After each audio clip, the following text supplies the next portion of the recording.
It's all right.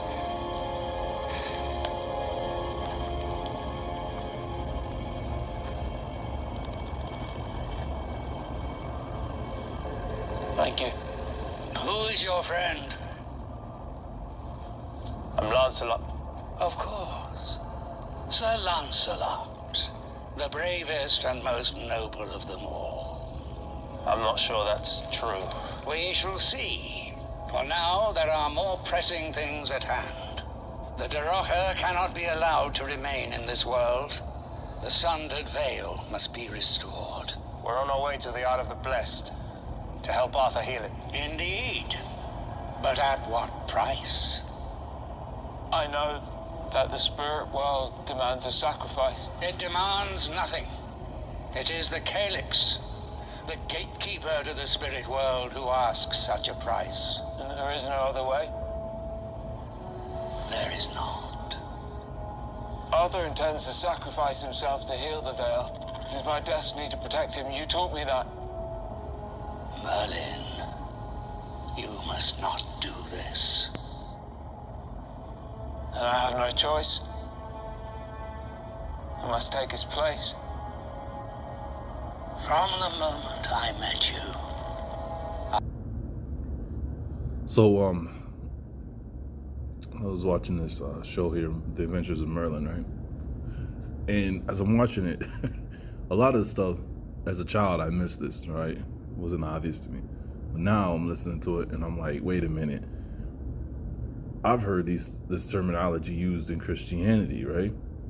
And this is supposed to be a show about, druids and witches, right? Like one of the phrases they use over and over again is give me the old religion, the old religion. Now I've heard in Christian churches going up in the South, right?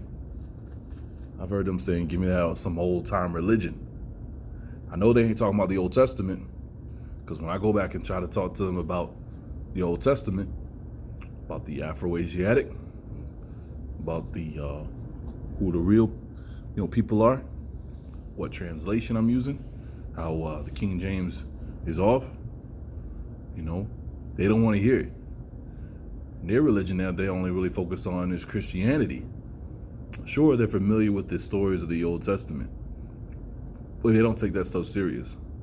They don't take the customs of Leviticus serious. They don't take none of that serious. They don't take even the Psalms. There's so much wisdom in the book of Psalms, and then, of course, you know about Proverbs and how I feel about that. Proverbs a day builds something good inside of you. It helps, in my opinion, helps take out the wickedness that we've gathered through the years. But the book of Psalms, I'm really coming to appreciate it, especially the later ones. I was just thinking about it, like it's weird, you hear that terminology in the quote-unquote Christian church, and you don't hear them really referencing anything of the Old Testament, but they want that old-time religion. And all through the show, that's all they talk about, the old religion, yada, yada, yada. And on this episode, right, they're asking for a sacrifice. On the day that you remember the ancestors and that their spirits can be closely felt, sacrifice was made, tearing a hole, tearing what they call the veil, right? Tearing a veil, where we've heard that before, right? When Jesus died on the cross, the veil was rent, and the holy tabernacle. Well, where are they now? Right? They're on what they call the Isle of the Blessed, which is an island in the middle of a lake, right? They're in the court area right now, right? Where there's one table there, right? Where they're planning to sacrifice someone on. They sacrifice someone in the beginning of the episode, which torn open this veil between the two worlds. And you see, this is terminology. They put it into Christianity. Look at this. Doesn't it look like a doorway? Doesn't it look like the front of a cross? Or the front of a church, right? Oh my God. And it's like Christianity is, if it wasn't pagan to a high degree in my mind before, it really is now, man. Like, it's crazy. It is crazy because, I've heard this terminology, and they try to, and as a child you hear it, and you don't know what's going on. You're just under, whatever you've been taught. You're hoping that the people teaching stuff is telling you, the right stuff. But like I said, as I'm watching this, and you're talking about old time religion, you're talking about the veil, they're talking about the sacrifice needs to be made. I mean, that's what the Lion, the Witch, and the Wardrobe on a table, right? Sacrificed, and the table cracks. Right? They always told us in Christianity, when the table cracked, when Aslan was sacrificed, that's representative of the veil being rent.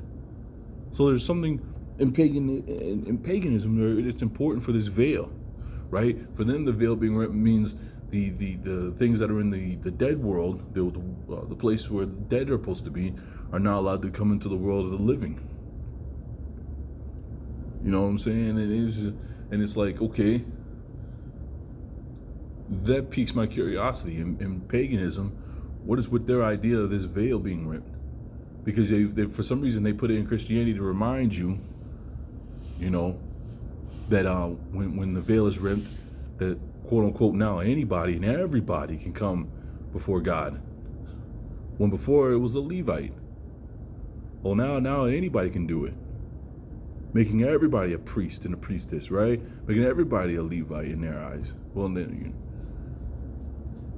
And I'm like, where did they get that stuff from? I mean, I know Arthur Scott Jr., man. He put me onto this because I never even looked into this until we got on the phone one night and he challenged me to just read. Right? It was Moses' first wife, her father, right, Jethro, which we know that's not his real name because we know about the whole J. He showed me that Jethro was the father of the Druids. So here's a whole show, right? Where the only person that looks like me and you, probably the viewer, is what, two people. And they're the original Druids. Right? So what's with these other people pretending to be the Druids all the time?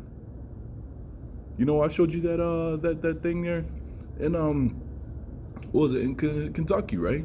Where they found the writings on the wall and they tried to prep it by saying, this is about Jesus, and this is about the Druids, and this is about the Irish Druids, and they kept coming over here, yada yada yada. But then they throw at the very end, it was ancient Shemitic writings, and then one person in the back's like, you're right.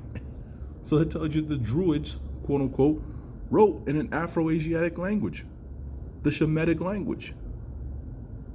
And see, here's the scene, here. The veil is rent. Now, any spirit that's in the other world that's not supposed to be here can come in, to this plane of existence. There was a table there. They showed you there where the sacrifice is supposed to take place. And that's the gatekeeper that thing was talking about. But I just thought about it, man. Like, the New Testament is just riddled with it, right? It becomes more and more clear. Let's see the table of the sacrifice there.